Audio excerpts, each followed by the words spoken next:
Hello students, હું છું હિરેન રજગુરુ અને આજે આપણે જોવાનું છે બીકોમ સેમ 1નું ફાઇનાન્શિયલ એકાઉન્ટિંગ 1. એમાં આપણે યુનિટ નંબર 4 જોઈ રહ્યા છીએ. બરાબર છે, ભાગીદારીઓ વચ્ચે રોકડની ટુકડે વહેંચણીના હિસાબ. આજે આપણે એમાં જાન્યુઆરી 2024માં પૂછાયેલો દાખલો જોવાનો છે. શું કહેવા માંગે છે તો કે જય, અજય અને વિજય 3:2:1ના પ્રમાણમાં નફો નુકસાન વહેંચતા ભાગીદારો હતા. તેમનું પાકું સરવૈયું નીચે મુજબ છે. જવાબદારી રકમ, મિલકત લેણા રકમ, મૂડી આપી છે જય, અજય, વિજયની પરચુરણ લેણદારો આપ્યા છે. લોન આપી છે અજય અને જયની. સામાન્ય અનામત આપ્યું છે. રોકડ, કાયમી મિલકતો, દેવાદારો અને સ્ટોક આપ્યો છે. પેઢીનું વિસર્જન કરવામાં આવ્યું અને મિલકતો નીચે મુજબના ઉપજ્યા. પ્રથમ, બીજો, ત્રીજો અને ચોથો હપ્તો આપ્યો છે. વિસર્જન ખર્ચ 2000 થયો છે, જે બીજા હપ્તા વખતે ચૂકવવાનો છે. આ ઉપરાંત એવું નક્કી કરવામાં આવ્યું છે કે અંતિમ ચૂકવણી થાય ત્યાં સુધી લઘુત્તમ રોકડ શિલક 2000 પેઢીમાં રહેવી જોઈએ. જ્યાં સુધી વિસર્જન ના થઈ જાય, બધા પૈસા તમને મળી ના જાય ત્યાં સુધી તમારા પેઢીમાં 2000 રૂપિયા હોવા જોઈએ. બરાબર છે. ઉપરની વિગતના આધારે સરપ્લસ મૂડી પદ્ધતિ એટલે કે મૂડી વધારાની પદ્ધતિના ઉપયોગથી ભાગીદારો વચ્ચે રોકડની ટુકડે વહેંચણી દર્શાવતું પત્રક તૈયાર કરો. બરાબર છે, આપણને કીધું છે કે ટુકડે વહેંચણી દર્શાવતું પત્રક તૈયાર કરો, તો આપણે પત્રક તૈયાર કરશું. બરાબર, શું લેશું તો કે હવે તો આપણે આમાં શું આપણે ચૂકવવાનું છે તો કે જય, અજયની લોન છે અને પરચુરણ લેણદારો અને આ સિવાય એની મૂડી. તો પહેલા આપણે બાહ્ય પક્ષકારો આપણા લેણદારો ચૂકવશું, પછી જય, અજયની લોન, અને પછી આપણે જય, અજય અને વિજયની શું ચૂકવશું તો કે મૂડી. બરાબર છે, આ ત્રણેયની આપણી શું છે મૂડી. હવે દાખલો સ્ટાર્ટ કરીએ. સૌ પ્રથમ આપણે પાકા સરવૈયા મુજબની બાકી લખી નાખીએ.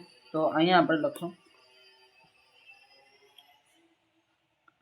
પાકા સરવૈયા મુજબ બાકી. કેટલી છે તો કે પાકા સરવૈયા મુજબની બાકી આપણને કીધી છે, લેણદારો છે આપણા 16000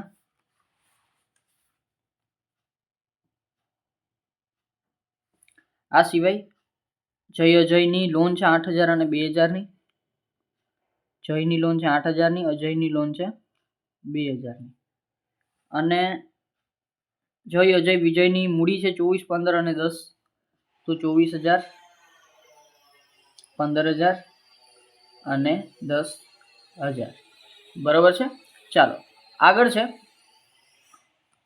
આપણને આપેલું છે કે હપ્તા આપ્યા છે અને આમાં આપણે ઘણી બધી વસ્તુ આપી છે. એક છે સામાન્ય અનામત આપી છે. તો પહેલા આપણે મૂડીમાં સામાન્ય અનામત એડ કરશું.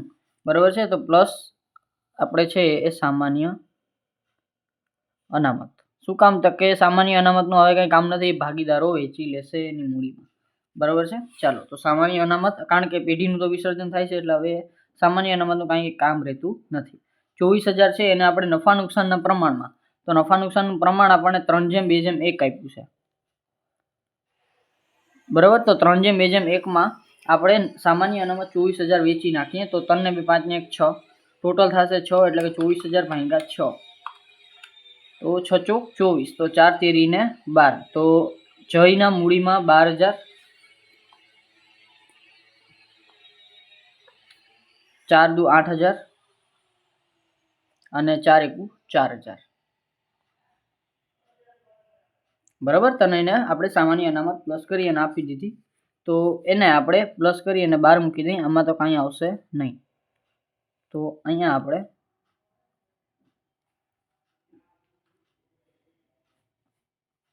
24000 ને 12 એટલે કે 12 દુ 24, 12 તેરી 36, 36000 અહીંયા, 15 અને 8 એટલે કે 23000, તો 23000 આ અને 10 ને 4 14000 આ.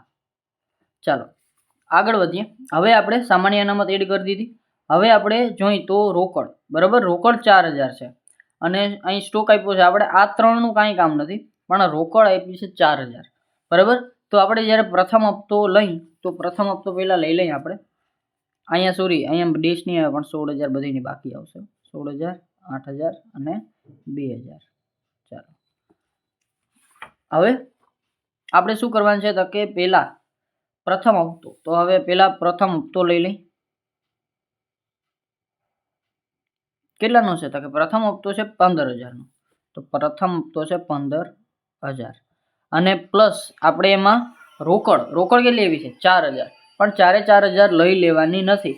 શું કીધું છે એની વધારામાં? તો કે પેઢીમાં એની એમ કીધું છે કે લઘુત્તમ રોકડ શિલ્લક 2000 પેઢીમાં હોવી જ જોઈએ, બરાબર. તો 2000 તમે શરૂઆતમાં વાપરી શકો, પણ બાકીની 2000 તમારે રાખવાની છે ક્યાં સુધી? તો જ્યાં સુધી તમારા પેઢીનું વિસર્જન ના થઈ જાય ત્યાં સુધી, બરાબર.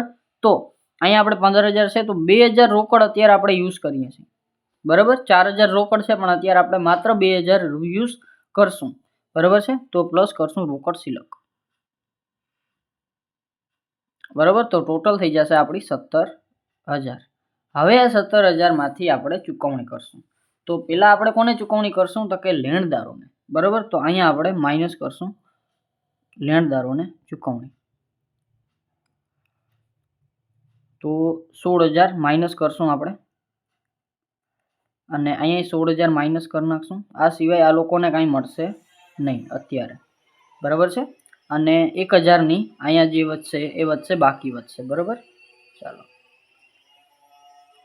તો અહીંયા આપણે આ બંધ કરી નાખીએ, અને 16000 માંથી આ લેણદારોનું કામ પૂરું થઈ ગયું. લેણદારોમાંથી હવે કાંઈ આપણે વધશે નહીં. 8000 એ આપણે દેવાના છે, અને 2000 દેવાના છે, અને 36000 જે દેવાના હતા એ દેવાના છે. આ 23000 માગીએ છે, અને આ 14000 માગીએ છે. માગણા તો બંધ નથી થતા, બોલો. ચાલો, હવે આ 1000 વધ્યું, તો પેલા 1000નો નિકાલ કરવો પડશે. 1000 હવે આપણે પેલા કોને ચૂકવવી પડશે? તો કે હવે આ બેની લોન છે પેલા એની ચૂકવણી થશે, બરાબર છે. તો હવે એ લોનના પ્રમાણમાં એને ચૂકવણી થશે, એટલે કે 8:2 ના પ્રમાણમાં ચૂકવણી થશે, બરાબર છે. તો 8:2 ના પ્રમાણમાં કઈ રીતે ચૂકવણી થાય? તો કે 8:2 ના લોનના પ્રમાણમાં લોનની ચૂકવણી 8:2. 8:2 એના કરતાં તમે એને 4:1 કહી શકો, બરાબર છે. તમારે કેવું હોય 4:1 કયો તો પણ એનું પ્રમાણ છે, 8:2 કયો તો એનું પ્રમાણ છે, બરાબર. જે કયો એ સાચું છે. તો માઇનસ કરશું આપણે 1000, 8 ને 2 10, બરાબર, અથવા તો 4 ને 1 5, જે કરો એ. તો 1000 ભાગ્યા 5 એટલે કે 200, એટલે કે 200 અને ચોક એટલે કે 4 દુ 8, એટલે કે 800 આના અને 200 આના, બરાબર. આ માઇનસ કરી અને આપણે બહાર મૂકી દેવાના. આમાંથી આ કોઈને કાંઈ મળશે નહીં, બરાબર. ચાલો, તો અહીંયા ડીશ 800 માંથી 8000 માંથી 800 જાય એટલે 7200, 2000 માંથી 200 જાય એટલે 1800, પછી 36000 એમને, 23000 એમને, અને 14000 એમના એમ, બરાબર. ચાલો, આગળ વધીએ. હવે આપણે શું કીધું છે? તો કે હવે આપણને કીધું છે પેલો હપ્તો પૂરો થઈ ગયો, પેલા હપ્તાનું કામ પૂરું થઈ ગયું. બીજો હપ્તો લઈ લઈએ. તો ચાલો, બીજો હપ્તો. આ બીજા હપ્તામાં આપણને બીજું કંઈક કીધું છે, તો કે બીજા જો વિસર્જન ખર્ચ 2000 થયો છે, અને બીજા હપ્તા વખતે ચૂકવવાનો છે, અને બીજા હપ્તાનો વારો આવી ગયો છે, બરાબર છે. તો હવે આપણે શું કરશું? તો કે ચાલો, તો બીજો હપ્તો છે કેટલાનો? તો કે 12500 નો હપ્તો છે, બરાબર. અને વિસર્જન ખર્ચ ચૂકવશું કેટલો? તો કે 2000. તો 12500 માંથી 2000 જાય એટલે 10500 આપણો બાકીનો હપ્તો. હવે એ હપ્તાને આપણે છે એ શું કરશું? તો કે હવે આપણે આ વધારાની માહિતીનું કામ પૂરું થઈ ગયું. હવે આપણે કાંઈ એમાં જ કરવાનું નથી. તો હવે આપણે જે 12500 એમાંથી 2000 માઇનસ કરશું એટલે 10500, બરાબર. હવે આ 10500 ને આપણે આ બેના પહેલા શું કરશું? ચૂકવણી કરશું. કેટલી છે બેની થઈને લોનની ચૂકવણી? તો કે 7200, 1800, તો કુલ થઈને 9000ની ચૂકવણી થાય છે. તો અહીંયા આપણે લખશું એ બેયને પૂરેપૂરી ચૂકવણી કરી દેશું. તો જય અને અજયની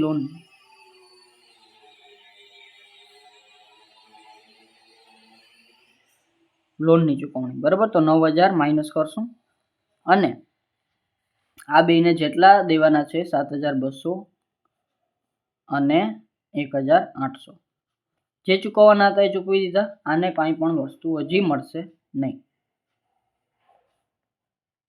બરાબર. ચાલો, 7200 આ આપણે આને કાંઈ હવે ચૂકવવાનું રહેતું નથી. અહીંયા આને પણ કાંઈ નહીં. 36000 આના, 23000 આના, અને 14000 આના. ચાલો, લોનની ચૂકવણી થઈ ગઈ, લેણદારોની ચૂકવણી થઈ ગઈ, અને અહીંયા વૈધા 10,500માંથી 9,000 જાય એટલે 1,500, એટલે 1,500 આપણી પાસે વૈધા હજી આ હપ્તા પૈકીના. બરાબર છે. પ્રથમ હપ્તો આપણો આવી ગયો, બીજો હપ્તો આવી ગયો. હવે બીજા હપ્તા પૈકીના આપણી પાસે 1,500 વૈધા છે. હવે એને આપણે ભાગીદારો વચ્ચે વેચવાના છે. પણ હવે ભાગીદારો વચ્ચે આપણે કોઈ પણ વસ્તુની ચૂકવણી કરતા પહેલા આપણે શું કરવું પડશે? તો કે આપણે છે એ કયા ભાગીદારને કેટલી ચૂકવણી કરવી એ વસ્તુ જોવાની છે.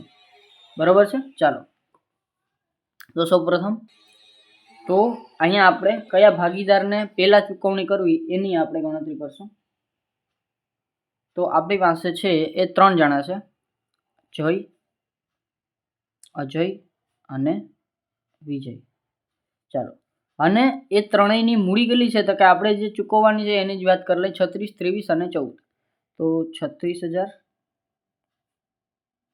23,000 અને 14,000. ચાલો, અને નફા નુકસાનનું પ્રમાણ છે આપણું 3:2:1. બરાબર છે. તો હવે પહેલાં આપણે આને ડિવાઈડ કરી લઈએ અને આને પર હેડ કેટલા રૂપિયા છે બધી પાસે એ જોઈ લઈએ. તો 14,000 ભાગ્યા 1 કરીએ તો 14,000 જ આવે. 23,000 ભાગ્યા 2 કરો તો 11,500 આવશે. અને 36,000 ભાગ્યા 3 કરો તો 12,000 આવશે, કારણ કે 12 તેરી 36. ચાલો, તો આ આવી ગયું આપણી પાસે. હવે આપણે કરવાનું શું છે? તો કે હવે સૌથી ઓછું કોની પાસે ડિસ્ટ્રીબ્યુશન છે, કન્ટ્રીબ્યુશન કોનું સૌથી ઓછું છે, કોણ સૌથી ઓછો નફો લઈએ છે? તો કે સૌથી ઓછો નફો લે છે 11,500 અજય. અજય સૌથી ઓછો નફો લે છે. તો હવે અજય સૌથી ઓછો નફો લે છે, તો અજયના કમ્પેરિઝનમાં આ બે કેટલો વધારે ડિસ્ટ્રીબ્યુટ કરે છે, કન્ટ્રીબ્યુટ કરે છે, એ વસ્તુ જોવાની છે. તો 11,500 બરાબર છે. તો 11,500 આને છે એને ગુણ્યા આપણે 3 કરીએ. બરાબર છે. તો 11,500 એને ગુણ્યા 3, તો આને 34,500 દેવા પડે. ખરેખર આપવા કેટલા પડે? 34,500. અને 11,500 અરે આનો આપણે હિસાબ કરીએ તો આને 11,500 જ આપવા પડે, કારણ કે 11,500 = 11,500, અને આ તો 11,500 આપે જ છે. બરાબર. આનું અત્યારે કાંઈ કામ નથી, આપણે માત્ર આ બેનું કરીએ છીએ. હવે આ કેટલું વધારે કન્ટ્રીબ્યુશન કરે છે? 36,000 આની આપ્યા છે, ખરેખર આપવા એને 34,500 જોઈએ. તો વધારે આપણે 36,000માંથી 34,500 માઇનસ કરીએ તો 1,500 જે છે એ વધારે કન્ટ્રીબ્યુશન કેનું છે? જયનું. અને વિજયની વાત કરીએ તો 14,000 એની આપ્યા છે અને આપવાના હતા એને 11,500. તો 11,500 14,000માંથી 11,500 આપણે માઇનસ કરીએ તો આપણી પાસે વધશે 2,500. બરાબર. જો હવે આની આટલું વધારે કન્ટ્રીબ્યુશન આપ્યું, આ બે આવી ગયું. હવે આ બેમાંથી કોનું કન્ટ્રીબ્યુશન ઓછું છે? તો કે કન્ટ્રીબ્યુશન ઓછું છે આનું. કઈ રીતે ખબર પડે સર? તો આને ભાગ્યા 3 કરો તો 1,500 ભાગ્યા 3, તો આનું કન્ટ્રીબ્યુશન 500 છે અને આને એક કન્ટ્રીબ્યુશન 1,250 છે. બરાબર છે. તો હવે 1,500 ગુણ્યા 1 એટલે અહીંયા આપણે માઇનસ આને કન્ટ્રીબ્યુશન કેટલું આપવું પડે? તો કે 1,500 છે, તો 1 કેટલા થાય? 500. તો અહીંયા આપણે 500. બરાબર. તો માઇનસ કરી નાખીએ તો એ થશે 2,000. તો સૌ પ્રથમ આપણે છે એ વિજયને 2,000 પ્રથમ ચૂકવવા પડશે. બીજા નંબરમાં 1,500 રૂપિયા અને 500 રૂપિયા આ બંનેને દ્વિતીય ચૂકવવા પડશે. અને એ બે ચૂકવાઈ જશે એટલે આપણી પાસે ઓટોમેટિકલી આપણું છે એ શું આવી જશે? આપણું જે છે એ નફા નુકસાનના પ્રમાણમાં મૂડી આવી જશે. બરાબર. એટલે કે આ વસ્તુ છે પ્રથમ 2,000 વિજયને ચૂકવવાના છે, ત્યારબાદ 1,500 અને 500 ભેગા જય વિજયને ચૂકવવાના, અને ત્યારબાદ આપણે છે એ નફા નુકસાનના પ્રમાણમાં જે પ્રમાણે થતું હશે એ પ્રમાણે કરશું. બરાબર છે. તો પહેલા આપણી પાસે 1,500 છે, તો પ્રથમ આપણે ચૂકવવાના કેને છે? તો કે 2,000 ચૂકવવાના છે વિજયને. તો 1,500 જ છે આપણી પાસે, તો 1,500 ચૂકવી દેશું. તો વિજયને ચૂકવણી કેટલા છે? તો કે 1,500. અહીં નીલ થઈ જશે, આ કોઈને નહીં, અહીંયા આને નહીં, આને નહીં, આને આપણે 1,500 આપશું. બરાબર છે. આ 2,000 પૈકીના 1,500 છે. બરાબર છે. ચાલો, તો 14,000માંથી 1,500 માઇનસ તો 12,500. 2000માંથી આના બધાના બાકી આપણી એવી ને એવી 36,000 અને 18 આનું તો બધાનું નીલ થઈ ગયું છે. હવે બીજા નંબરમાં ત્રીજો હપ્તો છે આપણો 14,500નો. ત્રીજો હપ્તો છે 14,500નો. હવે 14,500માંથી પ્રથમ આપણે કોને ચૂકવવાના છે? તો કે પ્રથમ આપણે 500 રૂપિયા જે 2,000 પૈકીના વિજયને ચૂકવવાના બાકી હતા પહેલાં આપણે એ ચૂકવશું. બરાબર છે? તો અહીંયા આપણે 500 રૂપિયા પહેલાં વિજયને ચૂકવશું. તો અહીંયા આપણે વિજયને ચૂકવવું 500 રૂપિયા. બરાબર, તો બાકી વધશે 14,000. અને આ લોકોને કાંઈ નહીં ચૂકવાય અને પહેલાં આપણે કોને વિજયને ચૂકવણી કરશું? 500 રૂપિયાની. બરાબર, વિજયની બાકી થઈ જશે આ પછી 12,000. આની 23,000 જે હતી એ અને આની 36,000 જે હતી. હવે વિજયને 2,000 જે આપણે પ્રથમ ચૂકવવાના હતા એની ચૂકવણી થઈ ગઈ. હવે આપણે બીજા તબક્કામાં આપણે 1,500 અને 500 આ બેયને ચૂકવવાના છે. તો ચાલો 1,500 અને 500 એ બેયને ચૂકવી દઈ. બરાબર છે? તો 1,500 અને 500 ટોટલ થશે 2,000. તો બાદ 2,000 કોને? તો કે જય અને વિજયને ચૂકવણી.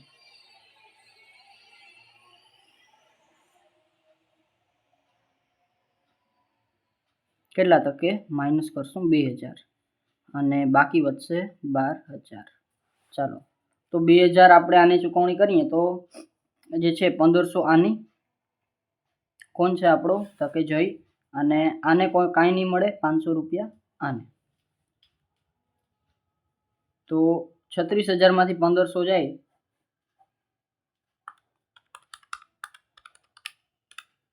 તો 34,500. 23,000 અને 12,000માંથી 500 જાય તો 11,500. બરાબર, 11,500 આપણે થઈ ગયા. હવે આ વસ્તુ થઈ ગઈ ક્લિયર. બરાબર છે? તો હવે આપણે જેને જેટલા પહેલાં ચૂકવણી કરવાની હતી એ બધી પહેલી ચૂકવણી થઈ ગઈ છે. હવે આ 12,000 આપણે આના નફા નુકસાનના પ્રમાણમાં છે એ ચૂકવી દેશું. હવે જે આ આપણે બાકી આવી ને એ બાકી આપણી આવી નફા નુકસાનના પ્રમાણમાં. જો 11,500 પ્લસ 11,500 ડબલ કરશો એટલે 23,000 અને પ્લસ એમાં 11,500 એડ કરશું એટલે 34,500 થઈ ગઈ નફા નુકસાનના પ્રમાણમાં જ. બરાબર, અને નફા નુકસાનનું પ્રમાણ છે આપણું 3:2:1. બરાબર, એટલે કે જે છે ડબલ થતું જાય. ચાલો, ક્લિયર હશે અત્યાર સુધીનું. હવે આપણે જે બાકીનું વધ્યું એને આપણે નણુના પ્રમાણમાં વેચી નાખશું. -12,000 નફા નુકસાનનું પ્રમાણ છે આપણું 12,000 ને આપણે વેચ્યા 3, 2 અને 1 એટલે કે 6 આરે ડિવાઈડ એટલે કે 2,000 2 તેરી 6 2 દુ 2 તેરી 6 2 દુ 4 અને 2 એકુ 2. ચાલો, તો આને આપણે વેચી નાખ્યું 34,500 માઇનસ 6,000 એટલે કે 28,500. 23,000 માઇનસ 4,000 એટલે કે એ આવશે 19,000 અને 11,500 માઇનસ 2,000 એટલે કે એ આવશે 9,500. ચાલો, પછી લાસ્ટ હપ્તો આપણો છે ચોથો હપ્તો 16,000. તો અહીંયા આપણે જે છે અહીંયા કાંઈ વધશે નહીં. ચોથો હપ્તો કેટલો છે? તો કે 16,000નો હપ્તો છે. તો 16,000 અને હવે આ પછી આપણી પાસે કશું જ આવતું નથી. બરાબર, આપણે એમ સમજી લેવાનું કે હવે આપણું વિસર્જન કમ્પ્લીટ થઈ ગયું છે. આ પછી કોઈ પણ જાતનો હપ્તો આપણે મળવા પાત્ર નથી. મીન્સ કે વિસર્જનની પ્રક્રિયા પૂરી થઈ ગઈ. તો હવે આપણે અંતિમ ચૂકવણી થાય ત્યાં સુધી લઘુત્તમ રોકડ જે 2,000 રાખવાની હતી હવે એને રાખવાની કાંઈ જરૂર નથી. એટલે આપણે એને અહીંયા શું કરી નાખશું? લઘુત્તમ રોકડ એડ કરી નાખશું.